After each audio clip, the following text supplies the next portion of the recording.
яагаад тийм дүрс бичлэг дуу хоолой зураг хаанаас гараад ирэх гэж хүмүүс гайхаж магадгүй.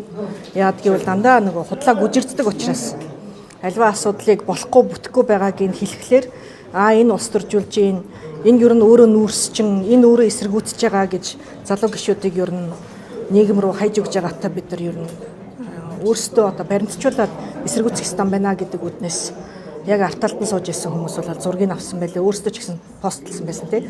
Би үг хэлэхдээ бас яг энэ төрийн албан хаагчдынхаа өндөр насны тэтгэврт гарахтаа олгодог 36 сар хүртэл тэтгэмжийг бүтнээр нь одоо суулгах ёстой. Угаасаа хуулиараач тийм хагас одоо юу гэдгийг их усрын хагасчлан одоо 50% л тавьсан нь өөрөө төсвийн тухай хууль, төрийн албаны тухай хуулийг зөрчиж байгаа учраас бүтнээр нь тавих ёстой гэдэг асуудлыг дэвшүүлсэн.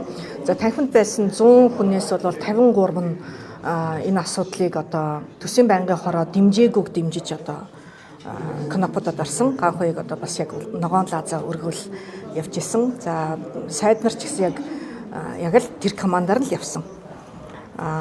Ер нь бол өөрөө хууль зөрчиж байгаа шүү гэдгийг дахин хэлээд байгаа. Тэгээ хууль зөрчсөн ийм асуудлуудыг хүч түрээ зүгээр лаазны үзүүрээр шийдэж байгаа нь бол үнэхээр харамсалтай. Ажлын хэсэг одоо бас хийсэн авсан чиглэлийг хэрхэн яаж гүйцэтгсэн бэ гэдгийг сая бүлэг дээр танилцууллаа. Дахиад нөгөө угаасаа шийдсэн урьдчилаад шийдсэн байгаа асуудлуудаа л танилцуулж байна. Тэгэхээр энэ удаагийн төсөв болвол улсын төсөв гэхээсээ илүүтэй лааз хоёгагийн лаазлсан төсөв болсон. Тэгэхээр ямар саналууд дээр ногоон лаазаа өргөж дэмжиж байгаа. Гишүүдийг мэдээ мэдлэггүй улмаас зөв чиглэл болгож дохио өгсөн гэдэг зүйлийг бол өөрөө нэлээд тийм. Тэр гишүүд ийм мэдлэг мэдээлэл муутай байдаг юм санал өгөх тэр томьёолоо ч гэсэн ойлгохгүй юм. Гэхдээ харин тийм улаан ногооныгоо ялгаж чаддаггүй, дэмжихийг дэмжээгүйг дэмжихгүй, дэмжээгүйг одоо дэмжих гэх зэрэг одоо асуудлуудыг үдий 1 жил болцсон байхад улсын их хурлын гишүүд ойлгохгүй байна гэдэг бол юу л бол тоо. Тийм асуудал бол байхгүй шүү дээ. Зүгээр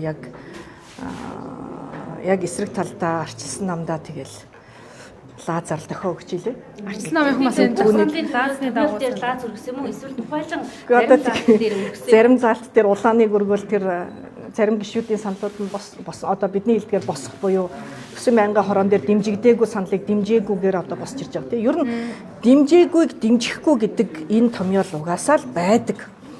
Үүнийг одоо гишүүд нэг мэдэхгүй байгаа л мэдэн бодлол одоо Конопо яаж дарахаа мэдэхгүй байгаа л эсвэл одоо эсэргүүцэж байгаагаа илэрхийлэхдээ танхимаас бас гарч яваад угаасаа л Конопо нь одоо татгалцснаар гардаг байхгүй. Тэгээд үүнийг мэдэхгүй байж яваа гишүүн энэ танхимд бол байхгүй л байгаа болов. Тэгэхээр дэмжсэнийг дэмжих, дэмжээгүйг дэмжихгүй байх зэрэг одоо энэ асуудлууд бол угаасаа л одоо 1 жилийн хугацаанд одоо 2-3 дахь чуулган явж штэ. Тэгэхээр энийг нэг мэдэхгүй мэдэн бодлоод заавал одоо Ганхуйгаар лааз өргүүлж одоо түүнийг улаан Конопод арах уу, ногоон Конопод арах уу гэдгийг ялгадаг тийм гишүүд байгаа бол үнэхээр л одоо харамсалтай байна. Одоо юу хэлэх вэ? Зарим гишүүдийг бол одоо төсвийг улс төржүүлээд байна гэдэг зүйлийг ярьж байгаа юм. Харин тэгжилээ штэ. Төсвийг одоо улс төржөөж улаан ногоон лааз өргөсөн одоо домгийг бараг гаргаж ирлээ гэдэг лээ. Тэгээд ингэж хэлэх учраас бид нар одоо баримтжуулсан гэж хэлж болохоор шүү дээ. Тэгэхээр ер нь бол хин үннийг хэлж гин үү, хин худал хэлж гин үү, хин хувилдж гин үү, одоо ямар асуудал явагдаж гин үү гэдгийг өнөөдөр биш юм а гэхэд хизээ нэгэн цагт угаасаа одоо үнэн нь гарч ирнэ. Тэгэхээр энэ дээр ч гэсэн арчилсан намын гишүүдэд зориулсан гэдэг тийм үнцгөөс хөрөөд байна л дээ. Энэ тал дээр та. Одоо тэгэл одоо тухайн танхимд байсан хүмүүсийг бүгднийг л одоо удирдан чиглүүлж илээ. Тэр бүсчилсэн танхим байгаа л хүмүүс. Нэрээр 180 тэрбумын төсөл орж ирлээ гэж шүүмжилсэн. Хിവэрээ юу болж хിവэрээ явж илээ. 180 тэрбум төгрөгийн өртөгтэй эх онд 90 орчим тэрбум байсан уу. Тэгэхээр төсвийн ажлын хэсэг дээрээ тэр 90 тэрбум 96 тэрбум төгрөгийг нэр зааж төслүүдэд хуваарлана гэсэн юм даалгавартай явсан. Тэгээ тэрнийг хэрхэн яаж хуваарласнаа бол танилцуулаагүй. Одоо төсвийн байнгын хорон дээр тэр төслүүдийг одоо бид нар тарааж өгөх болов гэсэн хүлээлттэй байна. Ер нь хасагдсан 175 тэрбум 175 төсөл нэмэгдсэн 111 төсөл яг нэрээрээ бол сая бүлэг дээр биднэрт бол тараагдсангүй. Өмнөх төсвийн байнгын хорон дээр төсвийн ажлын хэсгийн тараагдсан материал дотор одоо миний одоо шүүмжлээдсэн асуудал бас юу вэ гэхлээр эрүүл мэнд боловсрал одоо хүүхэд хөгжлийн бэрхшээлтэй иргэд эс хассан мөртлөөсөө эргээл нөгөө зам руу оруулсан нөхцөл байдлууд бол үнэхээр одоо ийм чухлын ирэмбийг ингэж тогтоож болдог юм уу гэдэг ийм асуудлыг дэвшүүлсэн. Тэгээд энэ нь бол ардчилсан намын 18 гишүүдийн 178 тэрбум төгрөгийн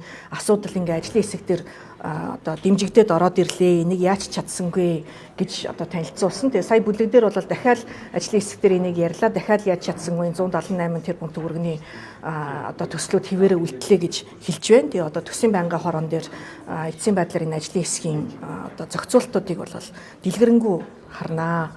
Нэг одоо анхаарал татах асуудал нь бол хавдрын имлэг, за манай өнөр бүл хүүхдийн асрамжийн төвийн дэргэд одоо байгуулах сэтгцийн эрүүл мэндийн төв, хавдрын одоо имлэг, эдис эргэтэн шилжүүлэх имлэг, за жишээлбэл Говьалтай аймгийн имлэгээс нь хассан мөртлөөсөө эргээд хүүхдийн парк руу оролцсон байгаа байхгүй. Тэгэхээр асуудлын ирэмбийг хэрхэн яаж тавьж байгаа юм бэ гэдгийг л одоо асуугаад байгаа юм. Тэгэхээр энэ дээр одоо ажлын хэсгийн дарга бол бас яаж чадсангүй гэдгээр л орж ирж байна. Тэгэхээр нийслэлд 2хан сургууль барихаар төсөл батлах гэж байна гэж нийслэлийн удирдлагууд хэлээд байна шүү. Харин одоо ажлын хэсгийн одоо эцсийн саналыг төсөл нэг бүрээр нь бас авч үзээд тэгээд эргээд одоо та нар ч гэсэн мэдээлэл өгөх байхаа гэж бодож байна. За.